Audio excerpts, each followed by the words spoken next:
Hello good morning students. आज हम लोग पढ़ने जा रहे हैं एक्सक्रीशन इन ह्यूमन बींग्स। जैसा कि हम जानते हैं कि हमारे बॉडी में बहुत सारे वेस्ट मटेरियल मेटाबॉलिक एक्टिविटीज़ के द्वारा बनते हैं, जिसको बॉडी से बाहर निकालना अत्यावश्यक है। अतः इन सभी वेस्ट मटेरियल को बाहर निकालने के लिए हमारे बॉडी के अंदर एक वेल डेवलप्ड एक्सक्रीटरी सिस्टम होता है, जिसको हम एक्सक्रीटरी सिस्टम कहते हैं। और ये एक्सक्रीटरी सिस्टम जो ह्यूमन बींग्स एक्सक्रीटरी सिस्टम है, एक्सक्रीटरी सिस्टम के बारे में पहले देखते हैं कि एक्सक्रीटरी सिस्टम में 2 किडनी, 2 यूरेटर, 1 यूरिनरी ब्लैडर और 1 यूरेथ्रा होता है। किडनी हमारे बॉडी से oxygenated nitrogenous waste containing blood को रीनल आर्टरी के द्वारा किडनी में लाता है। किडनी के अंदर ब्लड का फिल्ट्रेशन होता है और फिल्ट्रेशन के बाद डीऑक्सीजनेटेड ब्लड रीनल वेन के द्वारा फिर हमारे बॉडी में ट्रांसपोर्ट होता है। यदि हम किडनी का एलिस स्ट्रक्चर देखते हैं, लॉन्गिट्यूडनल सेक्शन, तो हम पाते हैं कि लॉन्गिट्यूडनल सेक्शन में किडनी के 2 पार्ट्स होते हैं, मेडुला और कॉर्टेक्स। एक किडनी के अंदर मिलियंस ऑफ एक्सक्रीटरी यूनिट पाए जाते हैं, जिसको हम नेफ्रॉन कहते हैं, जैसा कि फिगर दिखाया गया है। नेफ्रॉन का बोमेन्स कैप्सूल, ग्लोमेरुलस, ट्यूबुली, इस पार्ट को हम ट्यूबुली कहते हैं।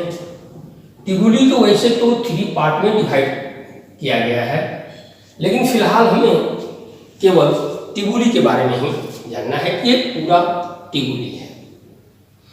तो बोमेन्स कैप्सूल, ग्लोमेरुलस, ट्यूबुली, ये सभी मेडुला पार्ट में पाए जाते हैं, जबकि कॉर्टेक्स पार्ट में ट्यूबुली का इन पार्ट और ये कलेक्टिंग डक्ट होता है।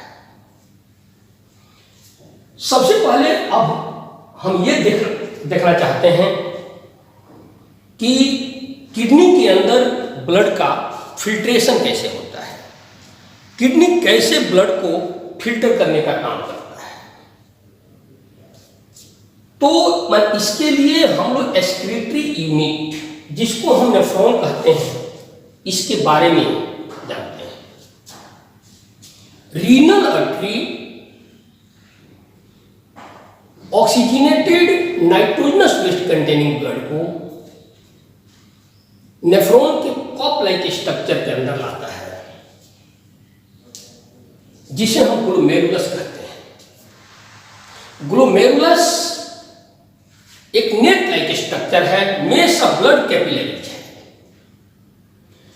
जिसके अंदर ब्लड का प्रेशर हाई होता है और हाई ब्लड प्रेशर से बोमेन्स कैप्सूल का इनर वॉल, जो कि परमिएबल होता है, ये मेनली प्रोटीन, ग्लूकोज, ये इंपॉर्टेंट सॉल्ट्स और nitrogenous waste blood, nitrogenous waste containing blood, तो ये nitrogenous waste salt, glucose, protein को ये एब्जॉर्ब कर लेता है और एब्जॉर्ब करने के बाद ये सभी मटेरियल्स, जिसको हम लोग फिल्ट्रेट कहते हैं, ये ट्यूबुली के अंदर आ जाता है।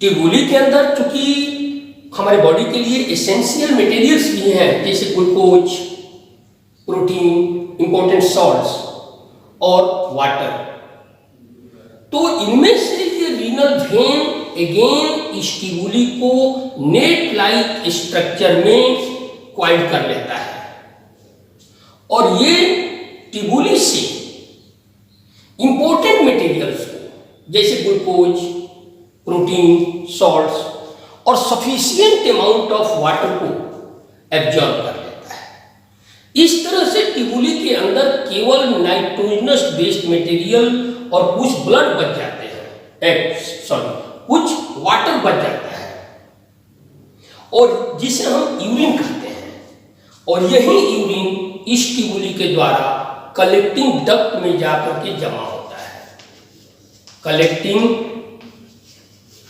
डक्ट, और ये कलेक्टिंग डक्ट में जमा होता है और बहुत सारे कलेक्टिंग डक्ट कॉर्टेक्स पार्ट में एक लार्ज ट्यूब में ओपन होते हैं जिसे हम यूरेटर कहते हैं और यही यूरेटर के द्वारा, इसी यूरेटर के द्वारा ये यूरिन यूरिनरी ब्लडर में जमा हो जाता है जहां से ये टाइम टू टाइम बॉडी से बाहर निकलता रहता है। यदि ये नाइट्रोजनस वेस्ट मटेरियल यूरिन हमारी बॉडी से बाहर न निकले तो पूरा ब्लड टॉक्सिक हो जाएगा, इससे ह्यूमन बीइंग्स मर भी सकता है।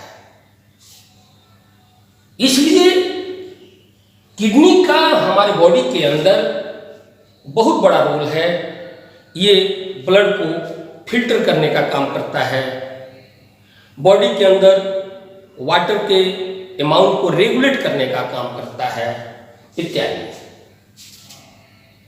इसके अलावा यदि हम देखें यूनिसेलुलर एनिमल्स के अंदर, तो यूनिसेलुलर एनिमल जिनका बॉडी केवल सिंगल सेल का बना होता है जैसे अमीबा, तो अमीबा में भी मेटाबॉलिक एक्टिविटी से जो वेस्ट मटेरियल बनता है,